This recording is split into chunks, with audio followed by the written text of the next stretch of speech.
Some of you love some of the shows that are on CBS, like Magnum and The Dukes of Hazzard, and some of you hate programs like Filthy Rich.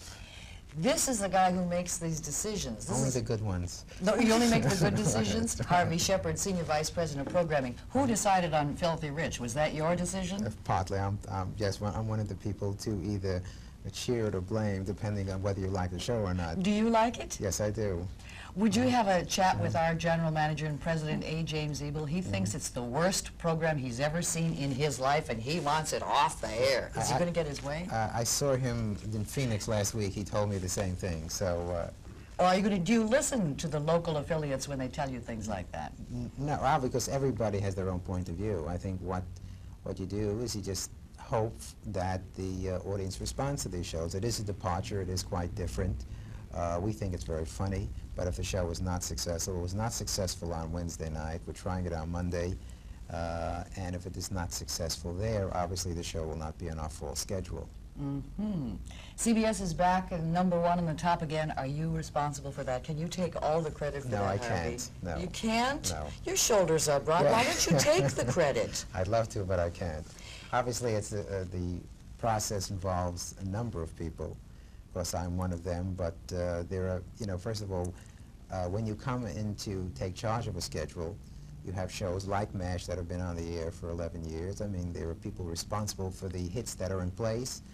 You play an active role in the day-to-day scheduling and putting the new shows on, but there are many contributors to the success of CBS. What is your guideline for how long it takes a show to gel? How long are you going to give it? Well, there is no specific guideline. A lot has to do with what the show is, whether you think the show is well done, whether the show is popular. In addition to the ratings, we will test shows to get viewer reactions to shows without competition. And if we find that a show is well received, but it's not getting a good audience, we'll try and give it some time or reschedule it. Case in point is Simon & Simon. Yeah. Last year we had Simon & Simon on Tuesday at 8 o'clock Eastern Time.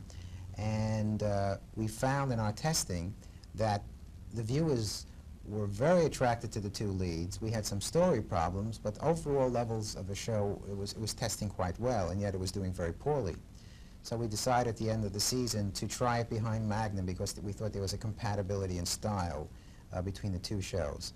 And we were fortunate enough. The show did work with Magnum. We changed the writing staff. I feel that the show is better written this year. But the key to the show's success were its two leads, and now I think it's currently in the top 10. What happened to the Lou Grant show? There was so much speculation that because of his liberal positions and so forth, in the commercials weren't there, and they yanked Lou Grant off the air because obviously of that. there's been a lot of misinformation. Yeah. What had happened with Lou Grant is that in its last season, there was a pronounced downtrend in its audience. Its audience was off, I don't know, I would say roughly about 15 to 20% from the previous season. Now, whether viewers were reacting to his political stand, we can't say that. All I can say is that there was a pronounced downtrend in its audience, and it was eroding over the course of the season. And one of the key signs was that when weak competition would be on the other two networks, the 9 to 10 block would increase, and yet Lou Grant would still drop off. So all the signs were there that the show was just ready for cancellation. How's the CBS Night News doing? Well, it's doing well. I mean, it's, I guess, when you go into something like that, your expectations are for obviously a low audience level by virtue of the fact of where it's scheduled. And I think the show is performing up to the expectations of the news department. Well, is it justifying the expense that's necessary? Do you have the numbers of viewers out at 3 o'clock in the morning? Well, I can't comment on that only because I only get involved with entertainment programming. I'm not involved with news.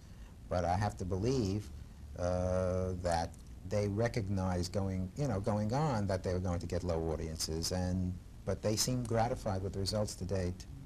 Well, do you know anything about the news, the CBS Evening News with Dan Rather? Why it never goes to an hour? It's a complicated issue, but as I said, that is something that the news department, our affiliate department, you see, one of the problems is by going to an hour, it means a reduction in local news, and I know a lot of the affiliates are not in favor of that. And there are other issues involved as well. As I said, it's a very complex issue. CBS is keeping its programming very much the same. There were changes and changes and changes and changes prior to you. Are you responsible for saying, hey, let's give it a little longer? Well, I think when you do come on with a show, it's a show that you have faith in.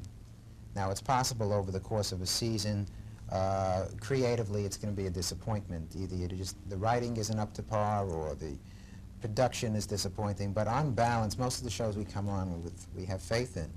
And we are willing to give it a chance because we recognize it is very difficult to get a new show launched. So if you have faith in something on the air, it's our philosophy, why not give it a chance?